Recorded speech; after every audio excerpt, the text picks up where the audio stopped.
আসসালামু আলাইকুম। কেমন আছেন সবাই? আশা করি সবাই ভালো আছেন।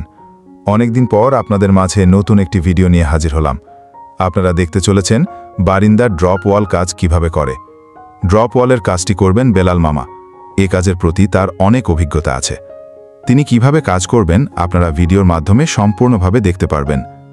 আর হ্যাঁ, আপনারা অবশ্যই ভিডিওতে লাইক দিয়ে চ্যানেলটি একটি সাবস্ক্রাইব করবেন।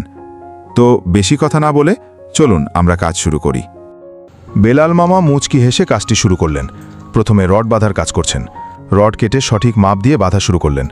বেলাল মামার কাজ অনেক সুন্দর। তিনি যে কাজ করেন তা মন দিয়ে করেন, এতে মালিকও অনেক খুশি হয়। আপনারা যদি কাজ করাতে চান ভিডিও স্ক্রিনে দেওয়া নাম্বারে যোগাযোগ করতে পারেন। আমরা কাজ করি কুমিল্লা 14 গ্রাম এরিয়াতে আমরা কাজ করে থাকি। আপনি যদি কাজ করাতে চান অবশ্যই নাম্বারে যোগাযোগ করবেন। বেলাল মামা অবশেষে রড বাঁধার কাজটি শেষ করলেন। রড কিভাবে বাঁধলেন আপনারা তো ভিডিওর মাধ্যমে দেখতে পারলেন।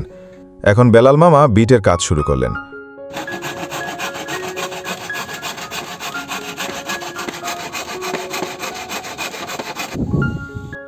সঠিক মাপ দিয়ে কাঠ কেটে বিট তৈরি করছেন। বিট তৈরি করার সময় সঠিক মাপ দিয়ে কাজ করতে হয়, কোনো রকম ভুল করা যাবে না। যদি মাপ ভুল হয়ে যায় তাহলে বিট আঁকাবাঁকা হয়ে যাবে, তার কারণে কাজ সুন্দর হবে না। তাই এ কাজটি খুব সাবধানে সঠিক মাপ দিয়ে করতে হয়। বেলাল মামা কাঠে পেরেক মারছেন পুরো গায়ের শক্তি দিয়ে। এতে বোঝা যাচ্ছে বেলাল মামা অনেক শক্তিশালী। একটু মজা করলাম। এখন বেলাল মামা ঢালাইয়ের কাজ শুরু করলেন। বালি কংক্রিট মিক্সার করে ঢালাইটার কাজটা করতে হয়। ড্রপ ওয়ালে ঢালাইটা 2 হাতে নিয়ে ঢালাইটা দিতে হয়। ঢালাইটা কিভাবে দিচ্ছে আপনারা তো ভিডিওর মাধ্যমে দেখতে পাচ্ছেন। অবশেষে ঢালাইটা এ পর্যন্ত হলো। এখনও ঢালাইয়ের কাজ পুরোটা শেষ হয়নি, এখনও কিছুটা বাকি রয়েছে।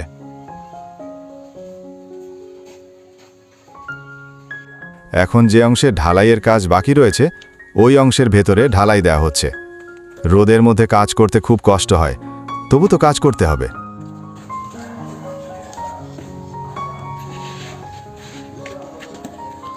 অবশেষে অনেক কষ্ট পরিশ্রম করার পর ঢালাইয়ের কাজটা শেষ হলো। আপনারা তো ভিডিওর মাধ্যমে দেখতে পারলেন আমরা কি করে কাজ করেছি। ভিডিওটি যদি ভালো লেগে থাকে অবশ্যই ভিডিওতে একটি লাইক দিয়ে চ্যানেলটিকে সাবস্ক্রাইব করবেন। আপনাদের লাইক এবং সাবস্ক্রাইব আমাদেরকে ভিডিও বানানোর জন্য উৎসাহিত করে। তো দেখা হবে নতুন একটি ভিডিওতে। সবাই ভালো থাকবেন, সুস্থ থাকবেন। আল্লাহ হাফেজ।